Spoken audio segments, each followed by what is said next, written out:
listen to Blue Lips by Schoolboy Q and Undressed at the Symphony by Faye Webster. I'll start off with Faye Websters album. If you know the style for kind of music, you're not really getting anything different here. That indie folk, indie rock kind of, melodic and like sad ballads. I feel like that's really a lot of what you get with Faye Webster. But that's why a lot of her fans love and adore her, is because her style doesn't really change. And that's why I really like her. She's one of those artists where if you're not into her, I feel like a lot of her songs might sound kind of similar to you. But if you do like her, you can pick and choose, what some of your favorite songs by her are. And I think this album is no different than anything she's put out. I really, really enjoyed it, being a Faye Webster, big time fan. My favorite songs off this album were But No Kiss, He Loves Me, Yeah, and I'm really blanking on it, but it is the first song on the album. Sorry, I literally just got through my first listen on it, and I really just wanted to hurry up and press record on this video and make it just a short, simple video, so I haven't really had a lot of time with it yet. But I do really like what I'm hearing from it, at least. And I feel with me, I am very much a first listen to kind of guy. I don't think albums genuinely grow on me if I don't like them first listen. I know a lot of people are like, just wait on it. Like certain albums are like, wait on it, wait on it, wait on it, wait on it. It's gonna come around. You'll be last to the party when it comes back around. But usually that doesn't really work on me. First listen is like everything to me. So, Faye Webster, Undressed at the Symphony, I would give it around a 7 out of 10 on first listen.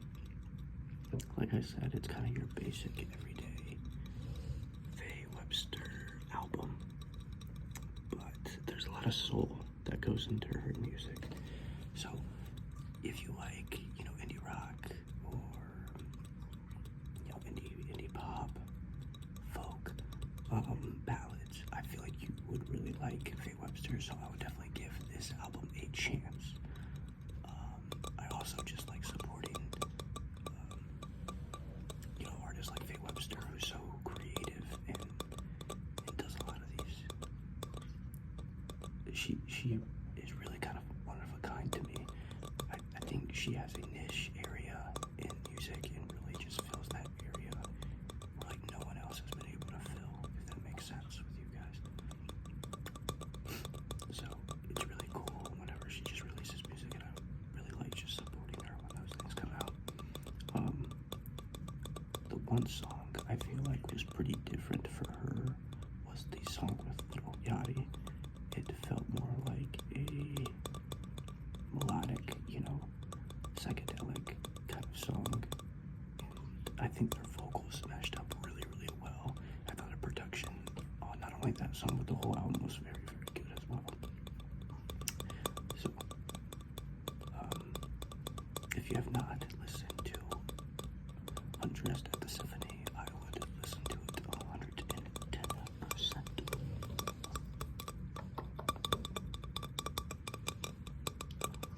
The second album I really wanted to talk about tonight is the Blue Lips album by Schoolboy Q.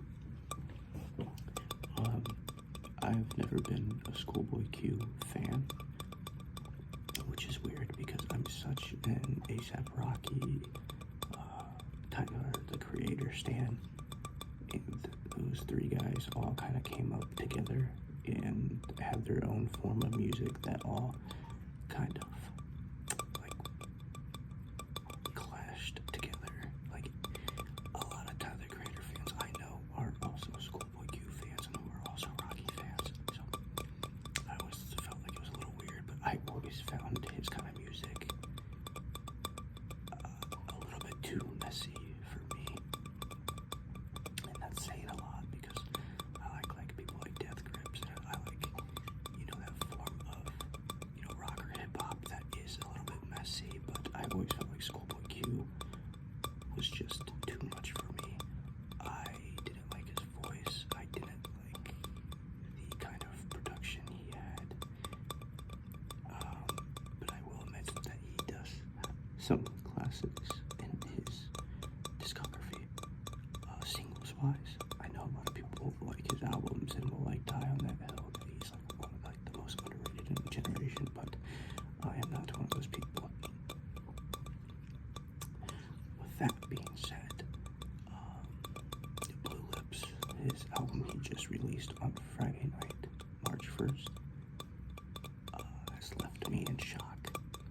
boom bap style.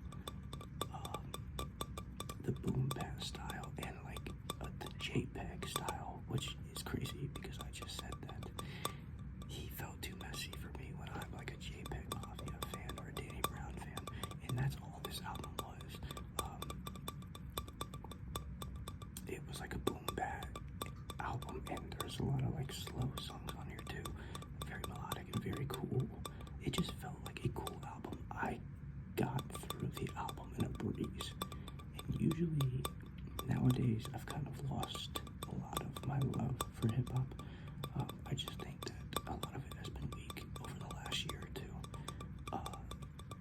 But hip-hop albums are usually kind of a pain for me right now to really get through.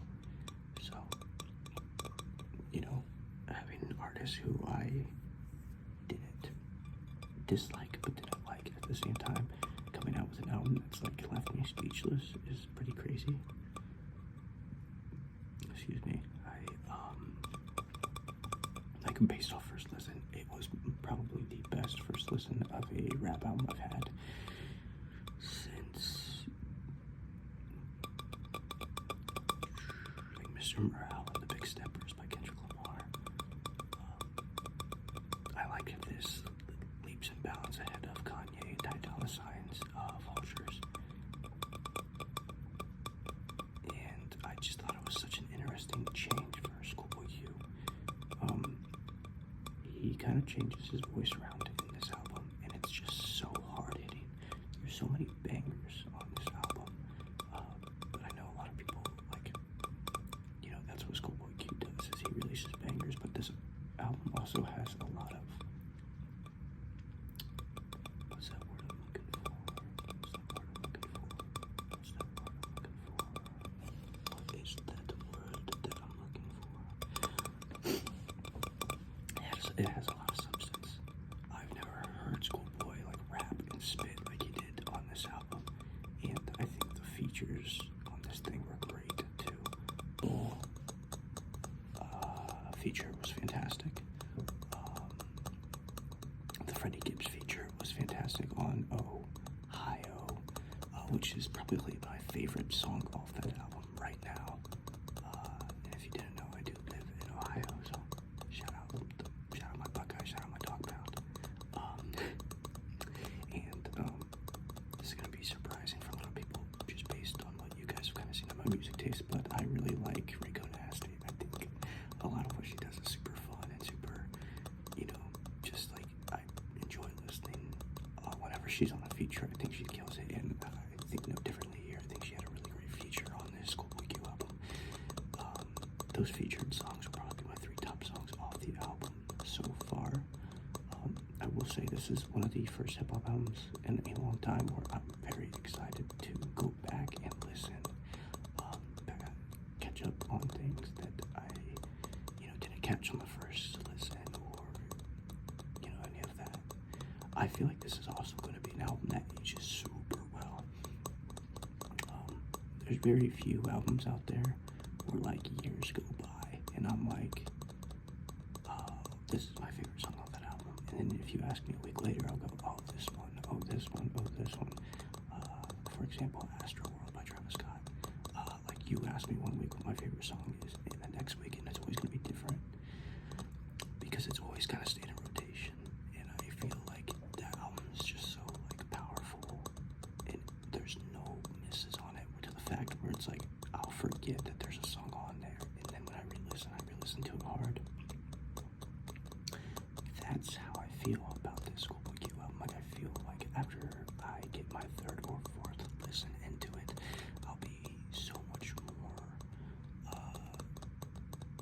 you know, into it and like interested in more of what he has to say, more intrigued into the story that he's trying to tell, and more familiar with the production or the lyrics. And I feel like this is one of those albums that can like stay around for a long time for me personally. So we had 2 very, very great albums on totally opposite scales that came out for me this week, and I was just very excited about both and listening to both and really, really enjoying both. I just wanted to get on here and make a quick video. Sorry if this was was too much of like a ramble. I feel like I kind of went in a circle of what I was saying about both albums. Hopefully you guys understand what I was trying to say. Just, it's not every day, you know, a rap album and an indie album come out on like the same week, and me loving both projects. But the Schoolboy Q album, Blue Lips, I would give an 8.5 out of 10, very based on first listen. I'm very excited to go back and really dive into it. I think that's the biggest thing for me, is that with hip-hop, I feel like there's a lot more story going on. So when I immerse myself with hip-hop music, it's usually through full albums. And then with someone like Faye Webster, I just add her songs to playlist. I feel like I don't really dive too deep into like full albums for artists like Faye Webster. Like her songs will be on a constant repeat in a playlist for the spring or the summer or the fall. But someone like Schoolboy Q, where I do that too, where I do, you know, pick and choose certain tracks from him, I feel like I'll be going back to like the whole album more than Faye Webster's, because it just all connects so well. And I don't know, this made me this made me like solidify myself as a Schoolboy Q fan, and that's exciting. I mean, that dude's never gonna release again, so I don't know how exciting it can be, but two very good albums came out this week, so I mean, that's always just super fun, always something to look forward to. But yeah, I'll give Faye Webster's Undressed at the Symphony a 7 out of 10, and I will give Schoolboy Q's Blue Lips a 8.5 out of 10. Put that down for a second. Take a sip of my hot chocolate. So, sorry if that was a little bit too rambly, and I got lost with my train of thought a couple of those times. This is my first time really like reviewing over music, and you know, sharing some albums that I really personally enjoyed, sharing some of my favorite tracks of those albums. So if you like this form of content, let me know in the comments. I'm really just trying to get my footing down and trying to get myself still comfortable with the camera being in front of me and talking to myself, especially at like an atmosphere like work, where it's, you know, 3 a.m., 2:30 in the morning. I just thought it would be really cool to kind of start a series of me reviewing different albums coming out that I look forward to, because I know coming up we have a Wallows album, hopefully we have a Rocky album this year, a J. Cole, The Fall Off, hopefully we get a Playboy Cardi, hopefully we get a Claro, hopefully we get a Tyler Creator, hopefully we get a Mind's Eye, hopefully we get a, you know, like a boy, not a boy genius, like a boy Pablo, or another Kuko EP. I think it's just very interesting and like a why not thing, you know, like I see these albums come out that I really enjoy, and I usually don't have anybody to talk to them about it because there's no one in that same like genre. None of my friends or my family are really into these different kinds of genres, so it's like, why not just get the phone out and just start yapping about these albums that are coming out that I really enjoy. And maybe none of this made sense, I apologize, I'm still gonna get this video out. But yeah, I think that might do it. I'm trying to think of something else to kind of ramble about while I do some more tapping. Like I said, this should be a big year for music, and I'm really excited to just kind of get my foot on the ground running, with getting comfortable with doing kind of like review style content. Like I've never done it before, so you know, it's just kind of a lot to think about. Like when this camera comes on, I kind of just don't think, I kind of just ramble.